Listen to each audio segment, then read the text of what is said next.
Welcome back to the Figures and Flippy Shit Wrestling Podcast. We are a day later than usual because Susan had a migraine, but she's all healed up and ready to go. Yes. Because of this, we are able to cover Death Before Dishonor, which we watched yesterday. Which we never get to cover Ring of Honor. So. And we're going to be current with Collision. Yes. Because we're going to cover both weeks of Collision. So you're welcome that I'm sick. Yeah, so that ended up paying off. So we're going to go ahead and start with Death Before Dishonor because it was the pay-per-view, and I had to pay money for it, so to me it's the top story. And it was a really good pay-per-view, It was, and I've heard, a lot of people say that Ring of Honor brings it on the pay-per-views, and I've really heard that the TV show's good too. I really wish that we could watch Ring of Honor. It's just, there's not enough time in the week. Yeah. So I wish we could watch Impact. I wish we could watch, but... Yeah. Oh, before we start, because you always get on to me for doing this, I'm Chris, this is Susan. Yes, we never introduce ourselves. No, we don't. And then I also want to start, I guess we kind of, if you watch other podcasts, you know that, we don't really watch Ring of Honor, so if we say something that's, completely off-base, let us know, because we don't follow it along. So these are purely just of, what we've seen. Basically, we know what AEW has told us and what we learned at Death Before Dishonor. Yes. So, all right, so we'll start there. Let's jump right into it, though. So, and we didn't watch 0 Hour, so I don't have any notes on 0 Hour, but I heard the matches were good. Yeah. So Death Before Dishonor kicked off with Commander versus Gravity. You and I had never seen Gravity. Never heard of Gravity. But we learned where he got his name from, though, with Gravity. Mm-hmm. Because the way he acted like Gravity was pulling. Like he was walking on the moon? Yeah. Yeah. Yes. And he was dressed like Buzz Lightyear, which was cool. Yes. He had Buzz Lightyear themed gear. Yes. At least I think it was Buzz Lightyear. Well, and that was a pretty good match. Commander won, which we've never... No, he didn't. Commander lost. Oh, Commander didn't win? No, Commander lost because when he did, I was like, man, I don't think I've ever seen Commander win a match. See, I thought whenever that happened, I thought you meant he won the match. No, he lost. Oh, okay. Gravity rolled him up and he lost. Oh, well, just kidding. I've already fucked up the result. Yeah, Commander lost. It was on a roll up, and I like how commentary was talking about how normally with Lucha Libre there's a lot of flying and stuff, but there's also focus on getting the pin, and that's how they explain the ingenuity on the pins. Yeah. So I thought that was really an interesting touch. I like when commentary adds to a match and tells a story like that. Yes. The next match, though, was Dalton Castle versus Smojo for the TV championship. I wish Dalton Castle was on AEW so Dalton Castle could be on TV. I mean, he's pretty over in Ring of Honor, though. Mm-hmm. Yeah. But I'm just saying, I would like to see him on Dynamite more. Mm-hmm. They pull over some Ring of Honor dudes to do Dynamite stuff. I wish Dalton Castle was one of them more often, but maybe it's hard for him to travel because of his past back issues where he broke his back before. I don't know. Maybe he doesn't want to, and if that's the case, that's fine. Yeah. But if Dalton Castle started appearing on AEW more, I would not be disappointed. I mean, I love Dalton Castle. Mm-hmm. I think he's fun. Mm-hmm. But during the match, though, Stokely got the boys kicked out. I said the kids got the boys kicked out from ringside, so that kind of allowed Joe to win. But it was it was more competitive than I thought. Yeah. I really thought Dalton Castle was just going to get annihilated by Smojo. Yeah, I kind of wondered that too. Yeah. But and you know me, I'm always down for Smojo on my TV. Yeah. I love that he calls himself the king of television. Yes. I do enjoy that. So then after that match, which Smojo did win and kept his TV title. Yes. After that, there was a 4-way match for the Ring of Honor Tag Team Championships. So we had the Best Friends, the Kingdom, with Maria Kanellis-Bennett, Aussie Open, and the Lucha Brothers that had Alex Abrahantes. Lucha Brothers are currently the champs. Yeah. Well, they were the champs at the beginning of this match. Yeah. Yeah, and this was a really, really fun match. It was a very good match. Yeah. I love to see... I like tag team wrestling because I like to see the, unique moves that they come up with. Mm-hmm. I like that. Yeah. And they had... I feel like everybody in this match had some unique moves that I appreciated. Mm-hmm. Yeah, and AEW is really... AEW Ring of Honor together are stellar at tag team wrestling. They are. But, I mean, if you think about it, the Bucks helped build AEW, so of course they're going to... have a spot for tag team wrestling. Yeah, and just look at the teams that they're going to understand it better. Mm-hmm. But it was so good. At one point in time, Maria Kanellis tried to have, I think it was Chucky T. Yeah, hug her. But nope. He chose to hug Trinity instead, who like jumped up behind him or jumped up beside Maria Kanellis. So it was just fun little stuff. And there was one of the commentators were like, it was before Maria. So I thought, oh my gosh, Lenny just came trucking up here. But I thought that was funny. Yeah. But ultimately, the match was won by Aussie Open. Yes, which kind of showed a little bit of maybe like Lucha Brothers and Best Friends are going to feud. Yeah, which that's going to continue on Dynamite because they're scheduled to be in a 3-way tag match with Claudio and Moxley. Yes. I just really want Best Friends to start winning. Like, I feel like they've done their dues. You're not the only one. They have been jobbers long enough. Let's let them get some actual wins. You're not the only one that's thought that. Yeah. I mean, I'm not saying they had to win this match, but Trent literally took the pin. There's a lot of people that I've seen online that are upset that Best Friends have never gotten the AEW tag titles. Right? Like, I don't understand how that's such a crime. They've just been like, they've just been around the whole time. Yeah. They've been like partners all the time. I know there was one time where like Trent was off with doing his Roppongi Vice stuff, but like he was still part of Best Friends. So like, I don't know. I just feel like they deserve more. Yeah. Yeah, I would agree with that. I've seen some comments that people were like, wow, so the Guns have held the AEW tag titles, but not Best Friends. That's true. Which, you know me, I really like the Guns. I like the Guns too. But I would agree if you told me the Guns and the Best Friends, one of them had the tag titles, I wouldn't have guessed the Guns. I would assume Best Friends. So yeah. But overall, this was a really good match overall. Yeah, though. I enjoyed this. It was the best match of the night at that point. At that point, yes. So after that, we had the World 6-Man Tag Team Championships. Yeah, we had Master Wato, Ryosuke Taguchi, and Leon Ruffin against the Mogul Embassy. With Prince Nana and Mogul Embassy were champs. They left champs still. Yeah.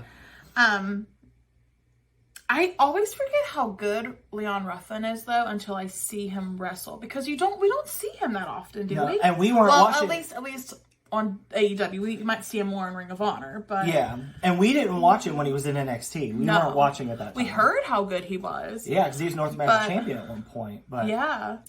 So, I mean, yeah, but it was... I mean, I kind of assumed Mogul Embassy would win because you have, like, Brian Cage. And... the other Gates of Agony people, I just don't know. Too. I don't remember their names, but the other two people. Taya, Leona, and Bishop Khan. Yes, yeah. yes. I've just now learned their names. Like, yeah. That I know them. I'm not sure which one's which. I think... Khan, I remember Khan had his name on his... Oh, that'll make it easy to remember. Yes. Yeah, that'll be good. Thanks, Bishop Khan, for spelling it out for me. Appreciate that. But I mean, this wasn't like a bad match. I wouldn't say it was my favorite match, but I mean, it was a good match, I think. Yeah. It was just kind of there. I mean, honestly, there wasn't any like weak matches in my opinion. But tell us, like, did you guys think that there were any weak matches? Like, yeah. Because we tend to be a little bit, unless I hate the person, we tend to be a little easier when it comes to like rating them. Yeah. Unless it's complete shit. So after that, we had the Ring of Honor Pure Championship between Daniel Garcia and Katsuyori Shibata. This match was really good. Let me tell you, this match, I don't know what it is about Daniel Garcia's dancing. Well, I mean, you're not the only one. His dancing's over. Like, he is the worst dancer ever. I take it back. Chris has tried to do that dance, and Daniel Garcia is better than Chris is. Hey. I think, remember, Adam Cole got stopped in the middle of his dance on Dynamite, so... There was just a really funny, cool... I don't know if it's funny or cool, I just enjoyed it with Daniel Garcia. You know what I'm talking about, where because the Shibata at one before, like, was it before the match? They were, like, doing, like a pump up for the match. A video package. Yes, thank you. My mind went blank there. But...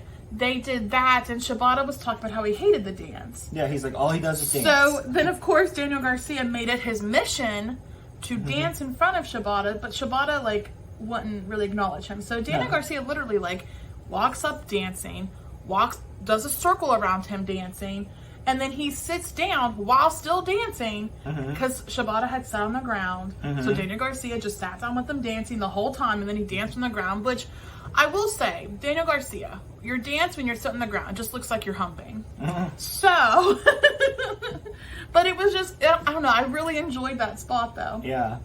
It's funny how much personality that's given Daniel Garcia. Yes. Because we met him on the cruise, and whenever we met him on the Jericho cruise, at that time his gimmick was he just scowled. And let me tell you, he did not break that character. No. We got a picture with him and Jake Hager.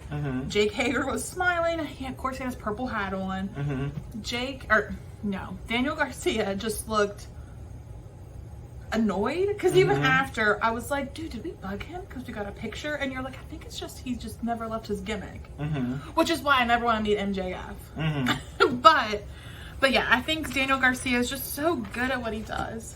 Yeah, and the match was really good too. It was. And what's funny is Shibata put him down with the sleeper and hit him with the penalty kick, but as he put him down with the sleeper, Daniel Garcia was dancing and yes. I loved that too. Like, he literally just danced until his body couldn't take it anymore, and he passed out. Yeah. Like, that was a good match though. I really enjoyed that match. Yeah, that was fun. The next match though is probably, there's two matches that I really enjoyed. So the next match is one of them. Yeah. And this was The Righteous, which we had Vincent and Dutch and Stu Grayson versus Dark Order, and it was a fight without honor match. And I love how commentary sold how brutal this was going to be, because they actually said that they average less than once a year that they do the fight without honor, because it's so brutal. And it was good.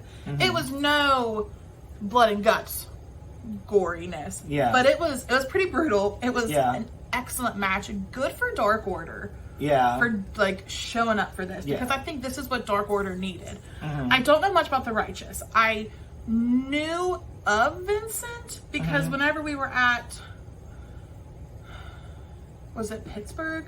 Okay, we went to the last AEW show we went to in Pittsburgh that had Ring of Honor taping or something before, and right as we got there, Vincent from The Righteous came out, and I was like, I know him, I just don't know him. I didn't remember his name, but I vaguely remember Vincent. Whenever I would catch him, like, randomly, I'd watch like a Ring of Honor episode randomly on like the Fight TV app. Yeah. So, but I knew him from that. I didn't know who the hell Dutch was at all. Yeah. Obviously, I know who Stu Grayson was.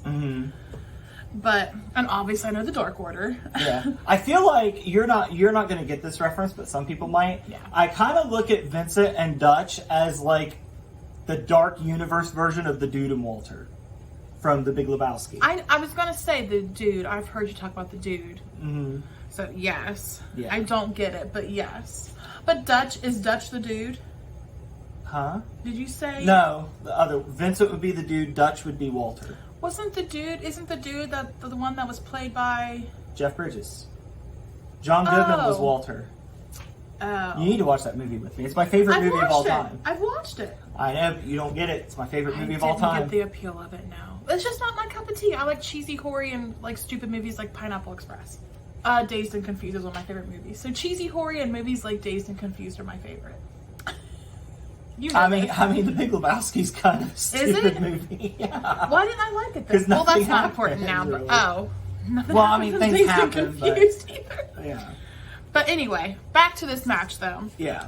So literally, they had a barbed wire covered board that everybody got hit with at one point. Like, I feel like everybody was bleeding, or most people were bleeding. Yeah, I don't think John Silver bled. Oh. Well, Uno went through a table really Uno went through a lot of Uno was basically murdered. Yeah, and, Uno went through a table. He had his mask ripped. He went through thumbtacks. Then he went through Legos. Then he went through the combination of Legos and thumbtacks. Right. Which they brought the thumbtacks out, and it was Uno that brought the bag, right? The Legos bag. I believe so, right? Yeah. Yeah, because I said, how funny is it that Uno brought toys? Because I was... Because he loves toys. But anyway, because I was like, oh my god, it's Legos. And you were like, what could that be? Because you didn't realize that Legos were used I didn't realize it was a regular Yes, thing. It was something I'd only seen once or twice. And I was like, oh my god, it's the Legos. It's the Legos. And it was. I was I never guessed anything correctly in wrestling. Yeah. So and I think at one point where he went through them, like Stu Grayson had like a gash on his side or something, maybe from the Legos. Stu had like a chunk out of his arm. Oh man. And like, but it was literally like, it was just, at one point in time, you had Stu Grayson carrying Ryan Reynolds, or not Ryan Reynolds. Alex Reynolds. I just thought Ryan Reynolds because I know that your brother. Oh.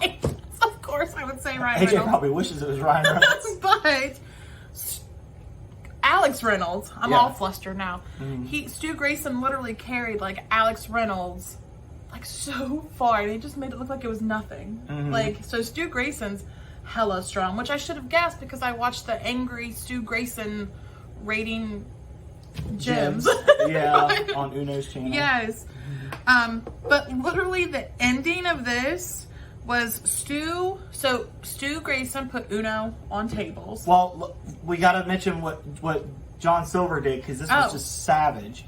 So he had Vince sit down and he was doing the Brian Danielson style kicks into his chest. Yeah. But his kick pad was covered with thumbtacks like the Bucks did. Yes. And he hit him in the legs. Straight in the chest and the legs. like, yes. And then he kicked him in the face too. Like, he was just kicking him everywhere with those like just taps. I don't think he kicked him in the face. Did he not hit him in the face? Okay. No, maybe I'm thinking of Blood and Guts match. Maybe. But it was very brutal though. It was. It was. But the ending though was Stu Grayson puts Uno on table, and then he gets a ladder and goes into the ring. But all this took and way Uno's too on the tables long. on the floor. So all this took way too long. So Uno was able to get up. He literally just pushes the ladder over, and Stu Grayson lands on the two tables that are on the floor. Yeah. Like, from the ring, he just falls onto the floor of the table. And it looked like it killed him, because the way the table broke, half the table fell on top of him, so he was literally buried in the table. And that is whenever he had the chunk of his skin taken out of his arm. So, I mean, it was, oh my God. But that was probably one of my favorite matches the whole night. It was such a good match. And that wasn't even the end. They brought him back in the ring, and then they did their finisher, which is, I can't remember what it's called, but they have him up in like a cross position and flip him over to the ground. It reminds me of like not a Ferris wheel. What is the thing that's the water thing? I don't know. They would have it in like castles, and it just cycled the water in that wheel thing. Not a windmill, is it? Is it a like windmill? A water wheel? Yeah, is that a windmill? That's not a windmill, is it? No, it uses water. But that's what I think of though, something like a windmill or something like that. But of course, he didn't land on just the mat. He landed on the Legos and thumbtacks. Yes, but it was such a good match, and it was. Dark Order won. Yeah, it was brutal. Yeah, good for Dark Order. They needed that win. They needed a match like that, because the leading up to it, they were like, be the Dark Order that you were meant to be, that you started out being, and it was just so good. I would highly recommend watching this match. Yeah, if you like your brutal matches, AEW brought this week, because we had that and Blood and Guts this week. Yeah, but honestly, I usually can't handle brutal matches, and this one was fine for some reason. I can't stand Moxley's level of brutal matches where he bleeds so much. Not saying I want him to stop bleeding, because it doesn't hurt anything if he does it, but I don't know. I really liked this match, which is weird because I typically don't like the brutal matches. Yeah, I was very surprised how much you enjoyed it. I just have a soft spot for Dark Order. I want them to succeed because they're clearly good at what they do. Just don't really get the time to shine. Yeah. And I want them to. God bless it. So after that, they Ring of Honor did the thing that WWE's been doing, where they talked about how they had a double main event. I hate the double main event. There's only one main event. Let's not try to make it seem like, I know that spot right before the main event is like the shittiest spot. Maybe not on pay-per-views. Maybe because maybe you don't have like a time limit. But on shows, that is like the worst spot to have. Yeah. It's condensed. You just get whatever time's left. Like, your shit gets... Sometimes you get cut. Like, that's the worst spot to have. But if we're trying to sell pay-per-views, that's all main events, whatever. Yeah. Fine. I don't believe you, but whatever. But... this time, the first match was the men, which left the women going on last. Yes. Which, as good as this match was the right call, but we'll get to that. Yes. So we had Pac and Claudio, which I was excited about because I love Pac. Which, and this was for the Ring of Honor World Championship. Yeah. This was a good match. Yeah. I love both of them. Yeah. Pac is definitely so good. Claudio is so strong. Like literally, Claudio was doing like the big swing on the stage with Pac, like up by where they come out. He did it, and like the fans were like, one more time. So he did that twice, and that had to hurt getting tossed on the stage like that. Yeah. Like, and then the fans wanted him to do it a third time, and he was just like, no. It was just so You good. know it's got to be exhausting if Claudio looks tired. At one point in time, Pac did a Splash Mountain Frankensteiner, is that correct? Onto Claudio, and it just looked so cool. Like, it was so good. The one thing that I thought kind of brought the match down was that Wheeler Yuta came out to help Claudio. I mean, it fits the Blackpool Combat Club, what they do, so it's not like it made it bad. It was still a really good match. It's just, I felt like that kind of took away from the match a little bit. I will admit Wheeler Yuta was at least warranted because Pac was trying to remove the turnbuckle pad. Yeah. But, I mean, that happens a lot anyway, It Wheeler. does. Yeah, so, like, I definitely feel like Claudio could have done it himself. But I get where they were coming from, though, because it was just, Pac was too much for Claudio to handle by himself. Yeah. So, but it's just, I feel like sometimes that cheapens matches. Yeah. It's like an easy out whenever you don't want somebody to like lose something yet, but you don't want the other person. I don't know, it's just an easy out. And it's interesting that we did it in this order because if you're wondering why Pac and Claudio were fighting when they're literally on the same team in Blood and Guts, we'll talk about it more in the Blood and Guts match. So after that match, we had our main event, our real main event, which was Athena versus Willow Nightingale for the Ring of Honor Women's Championship. And this match was fantastic. This was one of my other favorite matches. So this match and then the Dark Order and Righteous with Stu Grayson. Those are my two favorite matches of the pay-per-view. This match was also very frustrating because it just shows you that Tony Khan has the women's talent to work with. Oh, absolutely. This match was getting like women's wrestling chants. It got This Is Awesome chants. It even got We Love Wrestling chants. So like Tony Khan, you have the women talent. Stop booking them like shit. Yeah. Like, you have, 3 different shows now? Like, there's no reason why you can't have multiple women's storylines. No, 4 shows, including Ring of Honor. Yeah. I heard Ring of Honor has more kind of wars. separate. I've heard Ring of Honor does better with the women. So that's true. I don't know how Ring of Honor is. So let me take Ring of Honor out of that. I guess the AEW shows then. Like, you have 3 shows. Granted, Rampage is just 1 hour. But you have 3 shows. You can have multiple women's storylines. Yeah. Like, you can do this, and they can have meaning, and there can be build to it, and it can happen. You don't have to book the women like, I mean, let's be real, like they booked the Divas in the early 2010s. Is that really? I didn't watch. I can't. I can't. 5-minute matches. Get them out there to say you had a women's match and get them out. True, but I mean, however, though, I do know whenever we were on the Jericho cruise, we were talking to Ruby Soho. She actually praised AEW compared to whenever she was in WWE. Yeah. However, I think now it's different because you had Vince there then, and now Triple H is there. Yeah, and even then, the women's booking in WWE right now isn't super good. Yeah. Weirdly enough, the tag titles are booked pretty decently. Yeah. But Rhea, there's SummerSlam in 2 weeks, and Rhea just now had a possible challenger emerge. Yeah.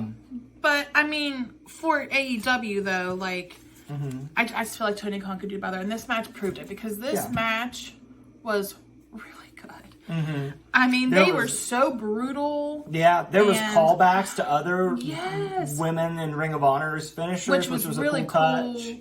So, like, it was just so good. And I got swerved because I thought for sure that they made it the main event. I was like, oh man, something significant's going to happen. Willow's going to topple Athena. Well, and even at one point in time, Willow kicked out of the O-Face, which nobody has ever kicked out of Athena's O-Face move in Ring of Honor. Or I guess AEW, maybe in general. Ring of Honor, AEW.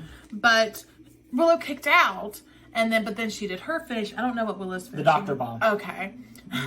So she did her finisher, and then Athena kicked out, and then she got another O-Face.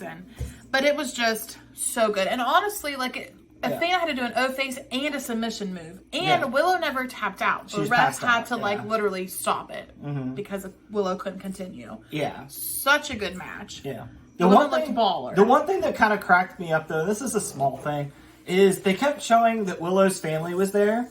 And it just cracked me up that, like, her family was, like, smiling and looking like they were having a great time, and then the camera would pan over and Willow was literally getting her ass kicked. So I thought that was kind of funny. But that's funny. But I guess if I was... At one point, you were like, she was leaning against the stairs, and you were like, they're recording this, and the thing is about to go through the stairs. They were. Yeah. That's true. But I feel like if I was there, though, as a family member, I'd be doing the same thing. So I'd be so excited that they had, like, a main event. Yeah, they were probably spot just so proud of her that she was because there, Willow and the crowd has was behind her. Killing it here lately. Yeah.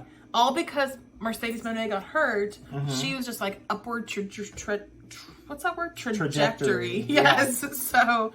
Yeah, but yeah, that was an excellent match. Definitely check it out if you have time. If you have time and you have a chance, check out Death Before Dishonor. It was good. It was a good show. I'm glad we took the time. And we don't even, like I said, we don't watch Ring of Honor, so we weren't privy to the stories, and we still were like, "This is awesome." Yeah, and when it was done, we were like, "Man, we wish there was 2 more hours in the week to give Ring of Honor." Yes, it was so good. Yeah, overall, really good show. So good. Yeah. So from here, we're going to go ahead and move into WWE, and then we'll go back to AEW. So I know the layout's a little weird this week, but it's a little bit of a weird week. Yeah. So with WWE this week, we're just going to kind of break down the major things. We're not going to go as much in depth as we usually do, or else this is going to end up being a 2-hour video. Ain't nobody got time for that. No. So we're going to kind of run through kind of quickly. So we apologize if the information is abbreviated. But listen, if there's something though that you wanted to like discuss, put them in the comments. Yeah. We will gladly talk about it. Yeah. Also, find us on our Facebook page and comment on there as well. Yeah. But we'll start with the Bloodline. So Jay and Roman had a segment that only took up 10 minutes of SmackDown this time, 10 to 15 minutes of SmackDown this time. So there wasn't 40 minutes taken up. So thank you. But Jay and Roman had their little rules of engagement was what the segment was called. So we pretty much found out that Tribal Combat is an anything goes match, which I don't know why Jay Uso is so excited about that because he's got Solo. Well, I guess he got Jimmy to neutralize Solo if Jimmy's back in time. Yeah, he needs more friends. Yeah, because Sammy's off doing his thing now. Sammy's out of the story. Yeah. Which I think is good. I don't think Sami Zayn has a place in the Bloodline story anymore. Yeah. I mean, I liked whenever he would just... I think it was fitting how he would just randomly, like, pop up and, like... look at Jay, because that's kind of like their relationship. But at the same time, I'm glad he moved on. And maybe I'm reading too much into this, but I almost kind of felt like at that point in the story, Sammy was Jay's conscience. It's your mother. I thought of Eminem's song, Eminem and Dr. Dre. It's your mother conscience. I just keep thinking, where I've been replaying Kingdom Hearts, I just think of Jiminy Cricket because he logs everything in his journal. Yours is so much more innocent than Eminem. Well, you know it's bad whenever I was playing Kingdom Hearts 3. I just started it back up, and I was like, how do I find out all the stuff I have? And then Jiminy Cricket came in, and he's like, take me on your adventure. I was like, yeah, I need that motherfucker to keep my notes. See, I'm not a note taker. Jiminy Cricket's a note taker. But we're way off base here. Yes. Coming back, though, Roman told Jay, he was like, are you sure you want to do this? And Jay said that it was the Elder's idea to do it, which kind of changed Roman's tune. He kind of was like, oh. Yeah. So not only did Roman put his title on the table as being up for grabs, but he put his warrior lay up there, and the commentary team pretty much reiterated that the tribal chief ship, I guess you would call it, is on the line as well. And Paul Heyman, this segment, when Roman put that lay up there, Paul Heyman looked like his world was just crashing down around him. Yes. But I do think they're going to end up taking this in the direction where Paul Heyman's the true mastermind. Especially the rumors that I've heard that by the end of this story, Roman Reigns will be face again. I mean, I can see that just based on what Paul Heyman's done alone. Like, he's very, like, manipulative about the bloodline. I feel like Heyman's going to kind of turn on Roman as we go, maybe glomp more onto Solo. Maybe, because I feel like in his eyes, he might be like, well, Solo's obviously the one in charge now, not Roman. Yeah, and you can tell these things. Yeah. And Solo at the end of the segment when Roman was walking away, Solo went to hit the Samoan Spike on Jay, and Roman stopped him. Yeah. And Solo did listen to that, but there's going to be a time, I think, where we're going to do that same thing, and Solo's just going to turn around and Samoan Spike Roman. Yes. And then the building they're in is just going to explode. Yeah. Because that'll be the first attack on Roman from Solo. I think that's coming. I think we're going to get that around Survivor Series, Royal Rumble time. Because I think we might get Roman and Solo at the Rumble. Yeah. Before we revisit Cody at Mania, which from what I understand, is the direction we're heading back towards. That Cody's going back again, but this time Roman's alone. Yeah. But we'll see. Yes. We'll see. I don't know how you keep Cody busy during that time. Yeah. So with the World Heavyweight title scene, so Finn's getting his rematch, which he already lost. I don't know how he's getting a rematch, but okay. I'll take it. I mean, it's not like he technically lost the match. There was the interference. Okay, valid point. Yeah. And I do kind of feel like since SummerSlam was where this Finn Seth thing took off, where Balor got hurt, I feel like Finn might take it at SummerSlam, or Priest will take it. Yeah. Because do you feel like that Priest and EO aren't long for these Money in the Bank briefcases? That they're not gonna. They're doing the briefcase excellent. Not gonna skip out of Well, the they're doing story. an excellent job teasing it. Yeah, I'm here for that. I would agree with that. But yeah, and in the midst of that, you had the Judgment Day in a main event with Sami and KO for the tag titles. And they had Rhea Ripley with them. Yeah, they had Rhea Ripley. So it was with Priest them. and Dirty Dom. Yeah. So, and this was really nice because no one's ever there to neutralize Rhea. No. Well, because of events earlier in the night, where Rhea and Raquel confronted each other, and then Liv and... Did you lose your train of thought? There's a lot of moving parts here. So Liv and Raquel...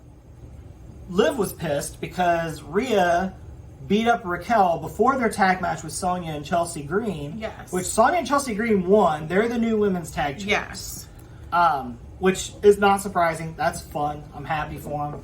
I was surprised. Yeah. But I love Chelsea Green. You made the comment, though, that you're worried that the women's tag titles are kind of getting hot-potatoed.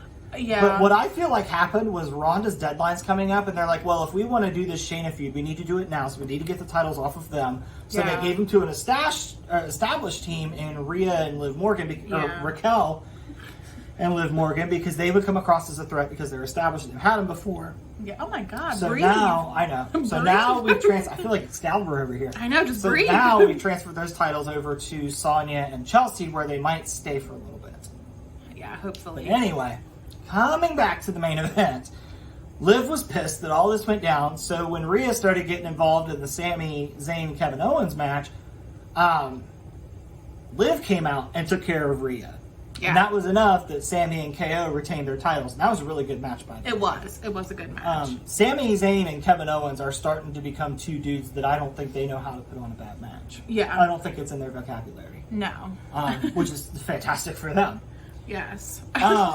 Now we're going to switch back over to SmackDown to the U.S. title story.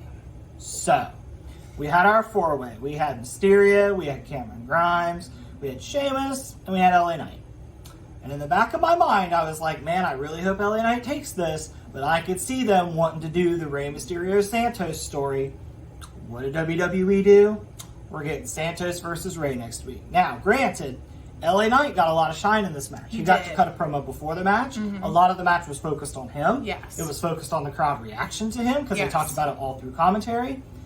And I keep seeing this rumor that they want to do something with LA Knight, but he's not the best backstage, is what I've heard. And honestly, what I've heard is he's kind of introverted, which is strange because of how his character is. Makes sense, but though. I think a lot of people see, from what I understand, this is all just rumor and conjecture, but from what I understand, he's kind of viewed sometimes as standoffish because he's so introverted. And I get that. And you, I think, would identify with that more than anybody. I get that. I definitely, until you get to know me, I might seem a little standoffish and rude. Yeah. So because I'm very sarcastic when I feel awkward, and I always feel awkward, and I make little comments, and so I get you, LA Knight. I get you. And my thing is too is like I don't necessarily think that should be a reason, because Shawn Michaels was like number one prick during his run in the 90s, and his push was fine. So I mean, I understand you have to get along with your coworkers. But I think at the same time, the dude's moving merch. The crowd is engaged. You have to pull the trigger. And I'm worried. I keep hearing post-SummerSlam he's going to have plans. Post-SummerSlam. Well, let's not wait too long. Because wrestling fans are fickle. Yeah. And if we don't think anything's going to go for LA Knight, we're going to put our effort into something else. Well, but going back to like how you didn't think that should like matter, Shawn Michaels playing devil's advocate here. I absolutely want LA Knight to get pushed. I'm not saying I don't want that, but devil's advocate, Shawn Michaels was a dick during times that was different than it is now. There's a lot more social media. There's a lot more, you have to respect your coworkers now. There's a lot more, drugs aren't running rampant. Like, it's a different time.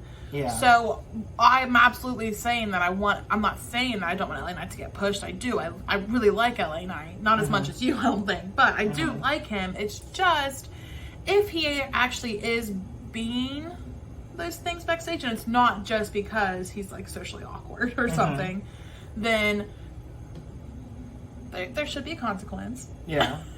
But if it's just because like he's just not as outgoing, then I don't think that should be used against him. No, I don't either. So I guess what I'm saying is, if he's not actually being an asshole, don't use it against him to not push him. Yeah. So. Yeah, if that's just how he is, I mean, that's just how some people are super introverted. Yeah, yeah. And it is very bizarre for him to be that way, as talkative as he is out in front of the crowd. But you and I know enough, and we've heard enough from wrestlers to know that, you know, sometimes it's the total opposite of what you think they is. Based on even how like we've met wrestlers and like meet and greets on the cruise, even like some are so shy. Like Colton Gunn, I feel like he's pretty shy. Austin Gunn was not, but I feel like Colton Gunn was shy, and like I can't think of somebody else that's like very in your face but kind of shy in real life. I can't think of anybody. I would put Eddie Kingston on there. Because Eddie, he acts the exact same. Well, I mean, in person and when he's wrestling. Oh, well, okay. He didn't change at all. Valid point. I was just thinking more of like, I don't know, but I know what you mean. So we'll go ahead and move on from the U.S. title picture. So we are getting Rey and Santos next week. Winner faces Theory. I think it'll be a good match. Kind of, I don't want to say boring pick, because I think it will be a good one, but kind of, I don't know what else to say other than a boring pick. I just don't know. But it's not a boring pick at the same time, but. I just don't see if LA Knight would have won and he faced Theory at SummerSlam, I think there would be an era of this is finally Austin Theory's time to lose. I don't get that feeling with Rey or Santos. No, and I do feel like it's time for Austin Theory to lose. Yeah, because Austin Theory is just not. There's something missing. I wouldn't be upset if. Oh my goodness, who's fighting Rey? Santos Escobar. Okay, that's what I thought. I wouldn't be upset if he beat. I wouldn't be upset if it was Rey either. I would prefer it be Escobar than Rey. Yeah. But I wouldn't be upset. Yeah. But ideally, I would have liked either Sheamus or LA Knight to come out winning that match. Yeah. But it wasn't. No, not Sheamus, because he's already lost Austin Theory twice. I'm kind of ready for. I think Sheamus should take the brutes and go after Roman while he's weak. I just felt like they would be a better option than Rey and Cameron Grimes. Basically, is what I'm getting at. No offense to Cameron Grimes. Just haven't really done much on the main he hasn't roster. done enough on the main roster yet to kind of. I mean, it's cool that he got to be in that match. Yeah. But, like, we still have some building to do with Cameron Grimes on the main roster. Yeah. On the other side, the mid-card title on Raw, we're full steam ahead to Gunther and McIntyre. Gunther and Riddle wrestled this week. I hope this is their final one, because I feel like they've wrestled a lot. I think so, because Gunther beat Riddle without any help, just straight up one-on-one beat him. True.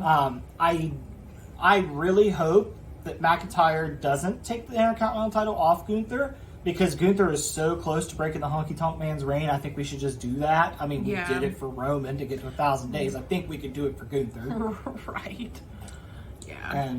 And I don't feel like with Roman, sometimes you feel how long he's had the title. I don't feel that way with Gunther. Because I think it's just because every time Gunther puts on a match, it's 4 stars guaranteed. Yeah. At least. Well, and the fact that he wrestles often. Yeah, he does. And Roman Reigns makes an appearance on average once a month. Yeah, maybe not even wrestling. And doesn't even wrestle at every pay-per-view. Yeah. So. Yeah, I get it. For the women's titles, we already talked about Rhea and Raquel, so we're not going to go into that. You got that whole story. We talked about Chelsea Green and Sonya Deville winning. Yep, so we covered that. So all we have left is Asuka's title. So we're getting the triple threat at SummerSlam, which I think everybody saw coming a mile away. Yeah. And it's going to be Charlotte, Bianca, and Asuka. How did I forget the champ? I don't know. That's a problem. No, but here's what I think is going to happen. I think we're going to do the Charlotte Flair special. Charlotte Flair's going to win. Mm-hmm. She's going to pin Asuka to do it because Charlotte always beats Asuka. And then I think Io's going to cash it on Charlotte, so Charlotte can get number 15, get the title on Io. Charlotte fucks off to probably Survivor Series. That's just how they book Charlotte Flair, which I have a problem with her title reigns. Like, they make her out to be this great fighter. She can't even hold on to a damn title for a week when she gets it. And the only person that's called her out on that is Bianca Belair. Yeah. It's, I don't know. So, basically, like, her and Roman's title reigns and all that stuff are not impressive. They're definitely inflated. Absolutely. Mm-hmm. They're not impressive to me. Mm-hmm. I don't like Austin Theory, but his title reign's impressive to me because he defends it often. Yep. Gunther's, I think, is the most impressive. Yes. Well, I'm just saying, like, even though Austin Theory, people might not like Austin Theory that much, at least he defends his title and he shows up every week. Yeah. Rhea shows up every week, but it's not always clear what direction they're taking her title. Yeah. So yeah, but the last thing that I want to talk about on main roster WWE before we pivot over to NXT is the Viking rules match. I don't want to talk about the match itself. I just want to say that I appreciate the effort that went into building like the boat. It was pretty cool. And like having the screens have like the water on them. So I just wanted to say I appreciate the production value on that. I don't appreciate that Alpha Academy lost, but it's whatever. I mean, they're feuding. The words go back and forth. But Maxine went to a table. That was interesting. And we didn't expect it. It was very sudden when it happened. She was just celebrating, and then she just done her thinking. Nowhere. Yes, and puts her through a table. Yeah. So Alpha Academy, love them so much. Yes. Really love Alpha Academy. Yes. So that covers main roster WWE. Like I said, that's not as much of an in-depth look as we usually do, but we had Ring of Honor on top of it. Plus, we're going to have 2 collisions to go over. So we got to keep things moving. So that's it for main roster. Okay, so now we're going to talk about NXT. Carmelo's just got enemies everywhere because he's wrapped up. I don't know if he's still with the Judgment Day because he didn't really do anything with the Judgment Day this week, so I think he might be done with them. He's got Dragunov waiting for him, which I'm excited for that match because I love Ilya Dragunov, and I think him and Melo will put on a great match. Mm-hmm. But Melo had a run-in with Joe Gacy and Schism backstage. Dragunov was there for that too, and Melo was just like, why are you all up in my business? And Dragunov has pretty much said, I want to make sure you're champ when we get there at the Great American Bash, which I think is shaping up to be a really good show. Yeah. I'm looking forward to it. NXT more often than not delivers, so I'm here for it. Yeah. But there was kind of a fracas that happened between Melo and Schism, because somebody from Schism, who we suspect I'm pretty sure is it's the Creed Brothers, pushed Joe Gacy into Melo, which caused Melo to attack because he thought he was being attacked. Yes. So I'm pretty sure it's the Creeds because was it last week they walked by all the Schism, they were messing with Ivy Nile, and they walked by, and there are 2 members that kind of hung back and looked at her as they walked by, and they had their build. Their build. I said they were very. How'd somebody put it online? They're very Creed shaped. Yes, how they put it. Yes. So yeah, I think we are going to do something with that. I don't think the Creeds are done with Schism. I think we might put the shoe on the other foot because there's been that report that Fowler and Jagger Reed want to leave and their contract's up in October. So I could see us kind of flipping the script and getting them out of NXT. Yeah. But we'll see. Yeah. We'll see. That may not even be a thing now. So then we'll move to the North American Championship, and I'm very sad because Wesley has had a fantastic run with the North American Championship, but it's done, and it's done at the hands of Dominic Mysterio.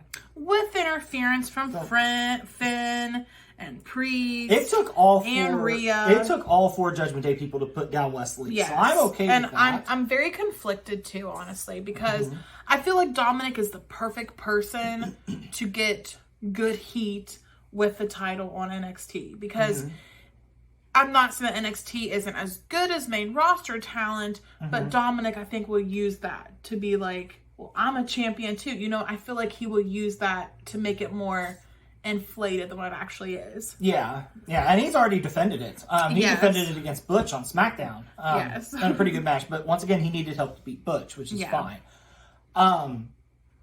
But you pointed this out, actually, when they were all standing on the ramp on SmackDown. Finn's the only one that doesn't have something. Yeah. Like, Rhea's got her world title, Dominic's got that, and Priest has the Money in the Bank. And I do kind of wonder, since you pointed that out, if that's going to be kind of a point of contention, if Finn's going to start to feel left out, or they're going to start to think maybe Finn's the weak point. Yeah. It's very interesting, but I saw a report that WWE feels like Judgment Day is going to be their next big attraction once the Bloodline fizzles. I am so here there's for that. Obviously plans in place to keep that group together a little longer. I am here which for I'm that. fine with. I love Judgment Day. Yeah. So switching gears there, for the Women's Championship, Thea Hale is going to get her rematch. And she wanted a submission match. Tiffany Stratton pretty much told her, no, you don't get to decide that. So Thea Hale put her in a Kimura and forced her to accept it. Yes. This is going to be interesting because I don't know that Tiffany Stratton has a major submission in her arsenal. But this would be a good time for her to find one. Yeah. Yeah. I don't think Thea Hale's going to beat her. But I think it'll be a good match, and I like that Thea's being featured. Yes. Because I just love that she's just this ball of energy. And she's so ping-pongs back and forth. young. Yeah, like, she's only 19. only going to get better. Yeah. So she's going to be like... We've said, oh my gosh. We've said it before, but with the ages of some of the people in NXT, particularly the women, if WWE can hang on to all of them, they have a bright future for their women's division. They do. Their women's division is going to be stellar. Yes. Yeah. For sure. Yeah. So whatever they're doing in NXT is working. I think the a talent lot they of have it's down like there homegrown, isn't it? Yeah. Don't they have that program where they like get you out of college and train you? Yeah, and so that was actually, I hate to give credit where it's due. Shut your mouth. That was kind of where Vince took it back to being developmental and stopped signing indie people. Was like, we could just grow our own people, and it has worked out well. It has, to their credit. It has, yes. But I think a combination of the two works good. Like the homegrown talent's good, but it's also cool to see somebody like Dragon Lee come in. And so I think NXT's in a really good place right now. I agree. I really enjoy it. So I think we're in good shape there. On the tag title side, so the D'Angelo family had their celebration. The Tony D'Angelo's out of prison. In the ring. Yes. Random people, old people, just randomly in the ring. It was the whole family. It was, yeah. So they're going to get Gallus probably. I think Stax confirmed it's at the Great American Bash. I just want to say though that Gallus interrupts all these Stax and Tony D'Angelo's people in the ring. They all pull out every single one of them pulled out a freaking crowbar. Yeah. Because Gallus what did Gallus bring with him? Shillelagh. Joe Coffey had a shillelagh. They all pulled out, all the Mafia crew pulled out a crowbar. Yeah. It's very... I can't help it. The Tony D'Angelo stuff is corny as hell, but I enjoy it. Sometimes I think it's too much. You think This so? week I thought it was fine. The whole in prison thing I thought was too much. I liked it because it's NXT throwing shit at the wall. Yeah. And seeing what works. Yeah. We also had a really good tag match on NXT this week. There wasn't a title involved, but it was just a good match. It was Angel Garza and Humberto Carrillo against Dragon Lee and Nathan Frazier. Yeah. And that match was really, really good. It was. With the Nathan talent involved, Frazier, I'm not surprised. I really like Nathan Frazier. Nathan Frazier might be one of the fastest people I've ever seen. I really like him. That dude, when he gets going on the ropes and he builds momentum, he's so fast. Well, and after this match, we had Angel Garza and Humberto kind of turn on each other. Yeah. Yeah, which is interesting. Yeah. It's definitely interesting. Yeah. So yeah, check that match out. That was the NXT match of the week for me. Yeah. And then just one little side note, this Scripps and Axiom story where I wasn't sure where it was going. I'm still not sure where it's going because Scripps turned on Axiom. Yeah. So I'm not really sure where this is going. I just want to see Axiom do something in a title picture. Right. Because Axiom is very, very good. Yeah. I really enjoy what he does. But yeah, I know he was in like the North American title picture for a while. There's not really room in the Carmelo Hayes feud, especially since he's feuding with Dragunov and Joe Gacy at the same time. Yeah. So I guess there's not really much for Axiom to do, and this at least keeps him on TV and keeps him cooking. Yeah. Until you're ready to use him again. So yeah, I would say that works. But yeah, NXT this week again. NXT's great. You should check it out. There's going to be stuff that you don't like. There's going to be stuff that's really good. I think NXT has some of the best variety going. It does. There's like a lot of storylines. Like it's like they're not scared to try out stuff. It's typically really good. Yeah, and AEW is very variety as well. But I feel like there's a lot of people that might gravitate more toward NXT style than AEW style. Yeah. Especially since AEW does have a tendency to be inconsistent sometimes. Yeah. But yeah, definitely give NXT a try. It's worth it. They've got great talent down there. If WWE is able to hold on to most of this NXT talent, they've got a very bright future. Yeah.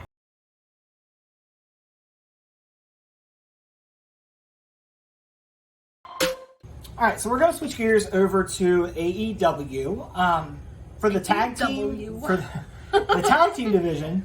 So there's a lot to talk about. First of all, Collision last week had FTR versus Bullet Club Gold, 2 out of 3 falls. Oh my god. What a match. It was so good. What a match. I know we're a little outdated on that, but it's just so good. Yeah, go check it out. My biggest gripe is, Jay White, why do you have to drool so much? Why? And it gets stuck I know. in his Why beard does it have to get stuck on your face? And if you're going to drool, shave the beard. But not really, because you would look weird without it, I feel like. Yeah, he would. But, the drooling. But at the end of the match, and the match went almost an hour. I think it went 55 or 56 minutes. So it was like the whole first half of Collision. Yeah. But it was fine, because it was just like MJF and Bryan Danielson's Iron Man match. It didn't feel like 55 minutes. No. It did not feel like And literally, FTR tried to murder Jay White in this match. Yeah, and I thought it was interesting that FTR did everything they could to Jay White and could not pin Jay White. They got juiced both times. Yes. So I think that's a good way to keep Jay White strong. Yeah. I don't know what they have planned for Jay White moving forward. But even then, I don't feel like Juice looked weak.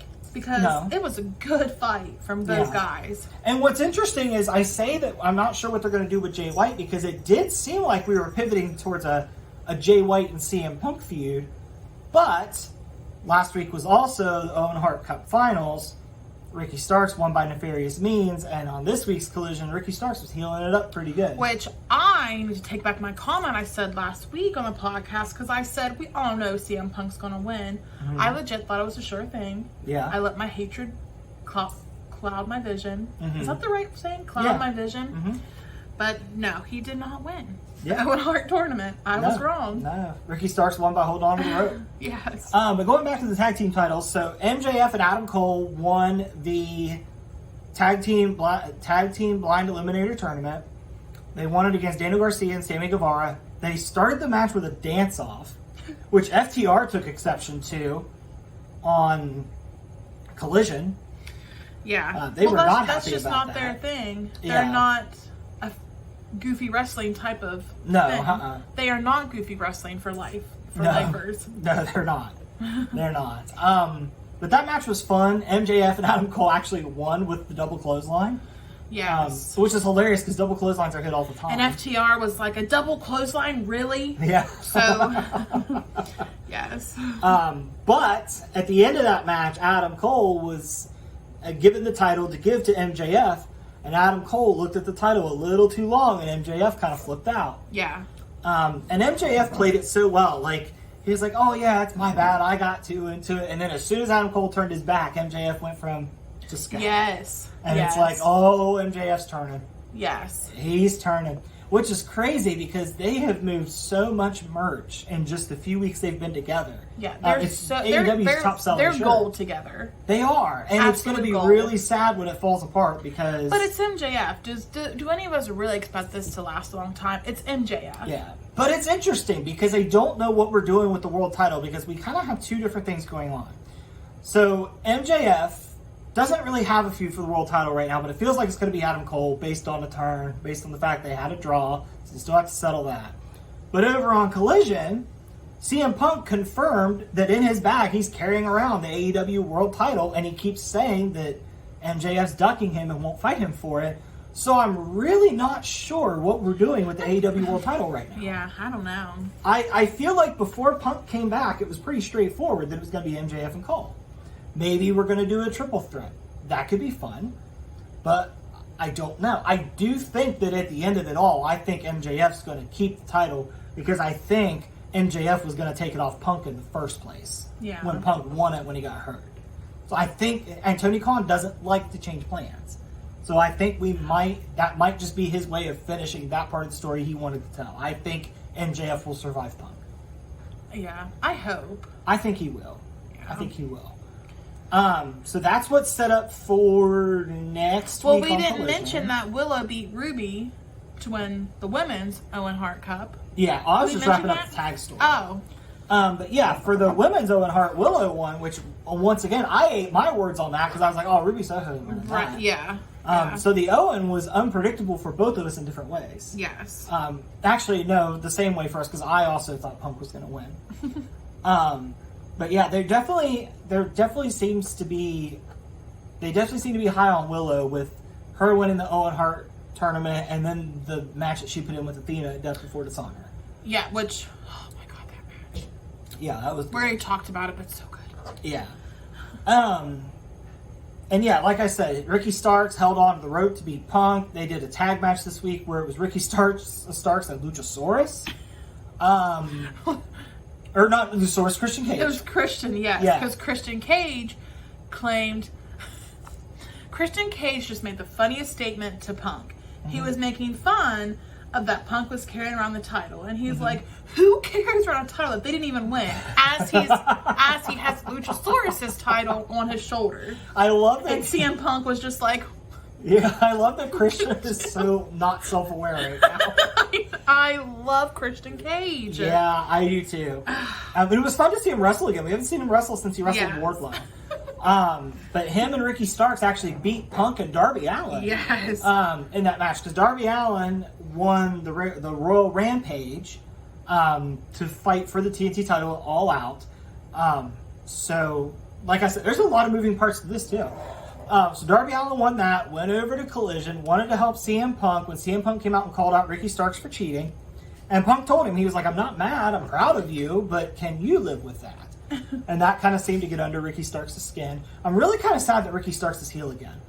I really wanted CM Punk to come out heel. Yeah. I wanted them to embrace the heat that he's been getting. Yes, I know he's been getting CM Punk chants. Mm-hmm. I don't know if he got any hate last week or this week at Collision, but he typically gets a lot of heat. Yeah. Why not embrace that? My only logic on that is if they're building up for his next big match to be it All Out, it's in Chicago. He's a face in Chicago. Oh, you can't do anything to make him a heel in Chicago. No, he could. Which I will say, that makes me not want to go to Chicago. That someone can love somebody that blindly as a collective whole. I'm good not going to Chicago. I want to go for the food. I'm good not going if they're that oblivious to life. Well, you're afraid of Chicago anyway. It's not that I'm afraid. Mm-hmm. I just don't want to go. Okay. So yeah, Darby went over to try to help CM Punk against Starks and Christian, and Starks and Christian won the match. So that's kind of set that up moving forward. Mm-hmm. You mentioned something that you were kind of with Punk that you were kind of annoyed with. You pointed out that you were like, why is Punk always in 30-minute main events on Collision? Why does he have to take up so much of my time? Mm-hmm.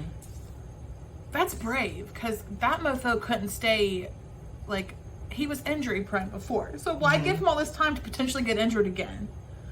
Granted, he's never by him. Well, I guess he was in the Owen Hart, but... Yeah, but ever since then, other than that, it's been tag matches. Yeah. It's just... Why do we have to give him so much time? Mm-hmm. I get people love him. Mm-hmm. Some people love him. I get that. But my thing is you gave him... They started the entrances for the main event at about 9:27, 9:28. Yeah. Yeah. You could have cut that match down by 5-6 minutes. Could have done something with Powerhouse Hobbs and could have done something with Thunder Rosa. Yes, where has Thunder Rosa been? Yeah. Thunder Rosa was one of the ones that went into Tony Khan's office and talked to him. Tony Khan does not know how to book Thunder Rosa, though. I do feel like it's a Thunder Rosa thing. It is, because... And that makes me wonder, does Thunder Rosa rub people the wrong way, like Britt Baker said, or is Britt Baker's story skewed? Like, who's right in that scenario? I mean, it could also be very subjective too. Yeah, that's what makes it confusing. Yeah. But I don't know.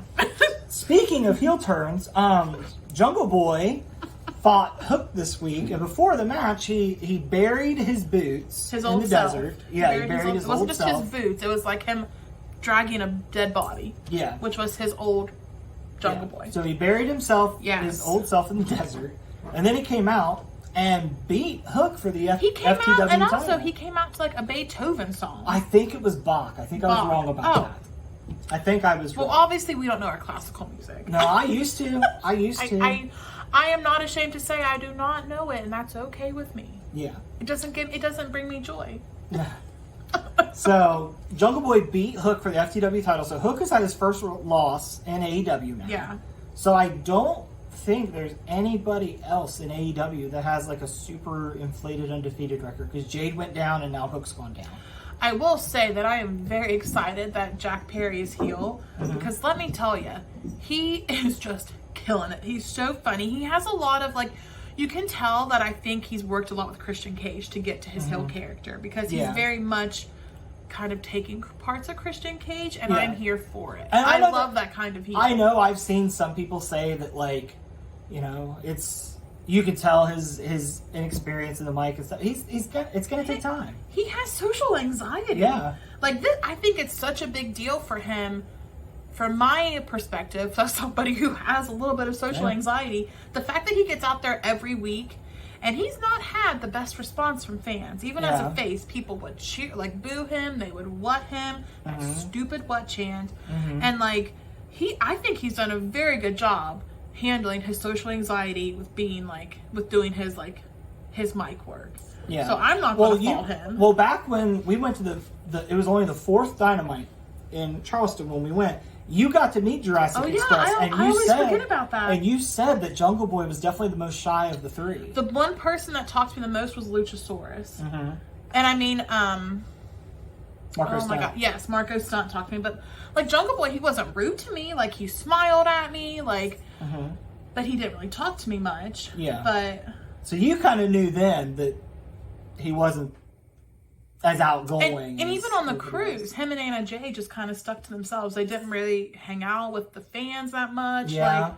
We didn't really see him unless they were walking through the cafeteria, or he did Family Feud with Eddie Kingston. Luchasaurus, we always saw Luchasaurus. I don't even think that man wore a shirt the whole cruise. Now that I think back too, I don't think Jungle Boy wrestled on the cruise. I don't remember him being in any matches. Yeah, Oh, he didn't, did he? He was just there as like a meet and greet type thing. Yeah. That's true. Yeah. Interesting. But yeah. Oh man, with social anxiety, I bet the cruise was hell. I know it was a little rough for Danhausen, supposedly, too. Yeah. But, so that's what's going on with Jungle Boy. I definitely don't think he's finished with Hook. But at the same time, I think I'm ready for Hook to do more consequential things, we'll call it. I agree with that, yeah. Yeah. So that covers that. So I think, honestly, what we should do is I think we should save Blood and Guts for last. Okay. So back to Collision. House of Black and the Acclaimed fought for the Trios titles. I don't even think this match went to picture-in-picture. This one was over pretty much quicker than I thought it was going to be. Yeah. But something. Well, no, maybe it did go to picture-in-picture once. Maybe, but something of like House of Black beat them, beat the Acclaimed Daddy Ass, but something significant did happen. Yeah. Like Malachi Black looked at Daddy Ass a lot. Because Daddy Ass took the pin. Yes. So then Malachi Black just kind of stared him down, and then he just hugged him a little bit, and then he walked off. Yeah. And then Daddy Ass just starts taking off his boots to put him in the middle of the ring, which is what wrestlers do whenever they're retiring sometimes. Yeah. And the crowd's like, don't do it! Don't take off your boots! Don't do it! I gotta give credit. Anthony Bowens sold this like he was never going to see Daddy Ass again. I know. It wasn't over the top stop. He just looked so sad. I think he once Daddy Ass put him in the middle of his boots in the middle of the ring, and he walked out of the ring. I'm pretty sure it's Bowens that went in to pick up his boots, and he was cradling them. Yeah, he took them with him. He was like, what? And but it was just so good. The crowd, their reaction was don't do what you're doing. Just don't do it. And I don't surely that's not his retirement. I don't. But there's been speculation that because I guess they've been selling, WWE's been selling the merch again, the Outlaw merch, I guess. Really? I didn't know that. Yes. So there's been speculation that maybe he's going back to WWE to kind of finish out, because they're maybe like a reunion type thing. But I don't know how true that is. I don't look to see it, like the merch that WWE has out. Man, but I've been so used to seeing Billy Gunn with the Acclaimed. It would be weird if he wasn't. Yeah, but at the same time, it might be nice as like a good go home thing before you retire, to return back to WWE though. Yeah. I feel like as a legend, I feel like that might be like a nice way to end your career. Plus, you can get on a Legends deal with them, and that pays pretty well. Yeah. From what But I it understand. sucks because I wanted Daddy asked to be on the cruise. Mm-hmm. So like, yeah. but whatever. Maybe there's a reason he can't be on the cruise. Oh, that's true. Yeah, because the Acclaimed and the Guns were on the cruise this year, true. and he wasn't. That's very true. I forgot a lot of the older talent have demons with addiction and stuff. Yeah. So it's a little testy back Yes. there. But, the only other thing I have noted was there was a TBS title match with Chris Statlander and Marina Shafir, which actually ended up being much better than we thought it was going to be. That definitely, I was very like, why do we have this match? And then I saw it and I was like, whoa, much better than I thought it was going to be. Yeah. But my problem is that, and it's the AEW booking, women's booking curse. It seems like we only know how to push one title at a time. Because it seems like whenever we're pushing Statlander, Toni Storm hasn't done anything with the title. She defended it once against Taya, and that's it. So I kind of wonder if it was put on her because Jamie Hayter was hurt, and Tony Khan is literally just waiting, playing around until she gets back. Tony Khan's got to get better about that. Yeah. He's got to get better about changing plans. Yeah. Because if WWE's taught us anything, sometimes when your plans go to shit, that's when you make your best stuff. Yes. Yeah. So WWE has developed that almost into an art form. Whenever their plans get derailed, they usually find something that's better. Yeah. Look at when Carmella got hurt. They didn't put Chelsea Green on the shelf. They weren't or not hurt. Carmella got pregnant. Yeah. I should really rephrase that. Yeah. They weren't like, well, Chelsea Green has nothing to do for 9 months now. They were like, no, Sonya, you come here. You're here now. Yeah. And look how well it's worked out. Right. Yeah. So it's okay to change your plans. You don't have to stick concrete to them. Yeah. You don't have to. Very true. Yes. So now I think we can dive into Blood and Guts. Yes. So, Blood and Guts was this typical brutalness. Just some of the things we saw. We saw thumbtacks. Yes. We saw broken glass. We saw a goddamn bed of nails. Yes. That Moxley became real friends with there for a little bit. Oh, yeah. This match was as brutal as advertised. There was chairs. There was Northern Light suplexes on top of the cage. I was going to say the bed of nails. Mm-hmm. A torture device was used in this match. Yeah. Yeah. Oh. And, of course, it was blood. Moxley was a bloody mess. A bloody mess. Yeah. Wheeler Yuta, by the end, was a bloody mess as well. Wheeler Yuta took a freaking face full of thumbtacks on the bottom of one of the Young Bucks' shoes. I think it was Matt's shoe. And they just shoved his face in it. You had... The talent in this was outstanding. It was you had good. Omega, the Bucks, Hangman, Kota Ibushi, the Blackpool Combat Club Pack, and Konosuke Takeshita. Did you kick her? Kicked her. I accidentally pulled it with my foot. But what's interesting is the match. The match was good and it was brutal, but I feel like Blood and Guts, like War Games, really picks up once everyone's in there. Yeah. That's my only drawback with War Games and Blood and Guts matches is it feels like that first 20 minutes while everybody's getting in there is just kind of there. Babe, you can't have everybody being murdered right off the bat. The match would last like 10 minutes. I know, but I'm just saying like that's the one downside to it, but if you do enough in that time to keep things cooking, you're in good shape, which I think they did a good job with that because they brought in the broken glass. I think Moxley coming in kind of early helped with that because he was the third one in for the Blackpool Combat Club. Yeah. So I think it worked out fine. I'm not saying that it bothers me. I'm just saying I could see somebody having that complaint that the beginning of the match kind of feels inconsequential. But over the course of the match, we're not going to go through all the spots. Just check them out. It's brutal. Yes. It's not Lego's brutal, but it's brutal. I feel like theirs was more brutal. They literally had a bed of nails. I'm kidding. And the broken glass instead of Legos. I was kidding. Oh. But anyway, the main story points of this match was that Pac and Claudio could not get on the same page. They kept getting irritated with each other, accidentally bumping into each other, hitting each other. And finally, Pac had enough, flipped off Claudio, and left. So Pac was just like, screw this. Which is how their match got made. Yeah. So, Which he went down, he literally went under the ring, got some bolt cutters, cut the chain, and just left. Yeah. So then Blackpool Combat Club was down 5-4. Well, Don Callis was on commentary once Takeshita got out there. Yeah. Well, then Don Callis saw this going down, and he was like, well, Blackpool Combat Club is screwed. Yeah. So he went, and he told Takeshita, he's like, come on, Takeshita, we're leaving. So Takeshita left him. So now it's just the 3 Blackpool Combat Club guys against all the Golden Elite. And I love the commentary told the story that Blackpool Combat Club trusted mercenaries, and because things didn't go their way, those guys were like, well, we have no reason to stick around. Yes. We have no reason to keep getting killed in here. We're out of here. Yes. So that's how we got, I told you earlier at the beginning of the podcast that we would explain how we got to Pac and Claudio at Death Before Dishonor. That's how we got there. Yeah. So the end of the match comes, and Wheeler Yuta, Moxley's handcuffed to the ring. Claudio's off in a corner, pretty much beaten down. He's being choked. And it's just Wheeler Yuta punishment time. Yes. Yes. So Wheeler Yuta gets the faces and the thumbtacks, and then he literally Hangman hangs him with a chain over the ring. Yes. And this was a faux pas on AEW's camera part. Oh, yeah. Because the ending of the match felt flat, but actually it was very interesting when you figure out what was supposed to be seen. So while Yuta was laying there choking, I think you and I think everybody else thought, oh, they choked Yuta out. Yeah, That's how they won. that's what I thought before I found out the truth. But yeah. But it turns out that they kept cutting to Moxley, and Moxley looked so dejected and sad. And nobody could figure out why. They're like, why does Moxley look sad?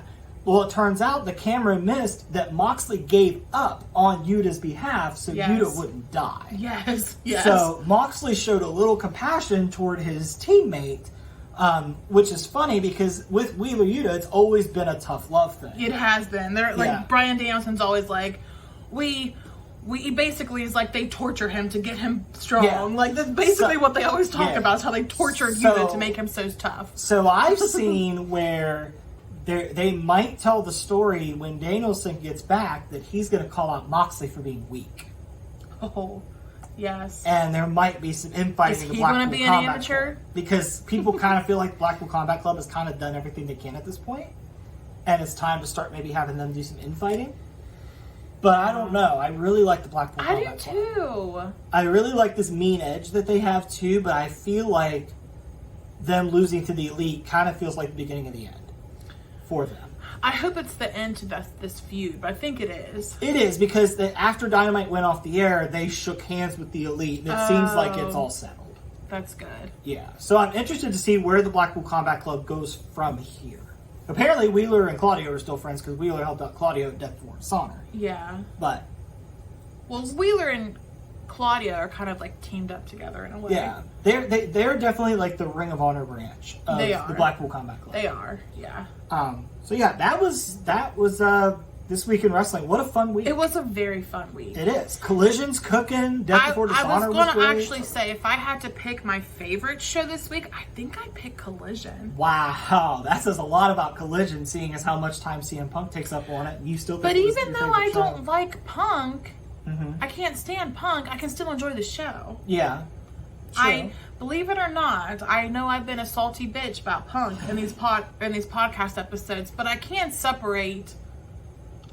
If he's annoying me, if I feel like he's too much in my face, I just get on my phone and don't pay any attention. But you are doing better at separating the art from his work, or the artist from his work. I guess so. I still think he's a hypocrite. Everything he says. Anytime he tries to sound badass, I laugh because I'm like, what a joke. What a joke. But I just tune him out. Yeah. Do you think that could be done by design? That where his fans will think he's being badass, but the people that hate him are like, really? Because some of the stuff he says hits the nail a little on the head. But that's how Punk's always been. Yeah. I don't know. It's a mystery. I mean, I know Punk's always had this reputation, so maybe that is just his gimmick. But I know he's always been arrogant and very unaware of himself when talking about everybody else. But I don't know. Well, that's going to cover it. That's the most acknowledgement you're going to get on me from CM Punk. So don't try to make it seem like I'm going to do more. I'm not. That's why I'm wrapping up. Okay. But that's going to do it for this week. We'll be back. We will be back next week. No. Next week we got family obligations next week on my part. So yes. So there won't be an episode next week. Yeah. But we'll be back the following week. So until then, find us on Facebook, find us on the socials, like, comment, subscribe, share. There's going to be a little video part that reminds you as well. There's lots of wrestling out there. Make sure to go find it and enjoy it. Let us know your thoughts on it. Let us know if you find any matches or anything independent that you think we should check out. But otherwise, we do just love wrestling. So if you give us something that you think that is good, we will probably check it out. If you tell, we might not cover it. We won't cover it, but we will check it out. At least I'll check it out whenever I have time. Yeah. But until then, we'll see you guys in a couple weeks. Later. Did you like that video? Like, subscribe, and comment to the Figures and Flippy Shit Wrestling Podcast. Oh, yeah.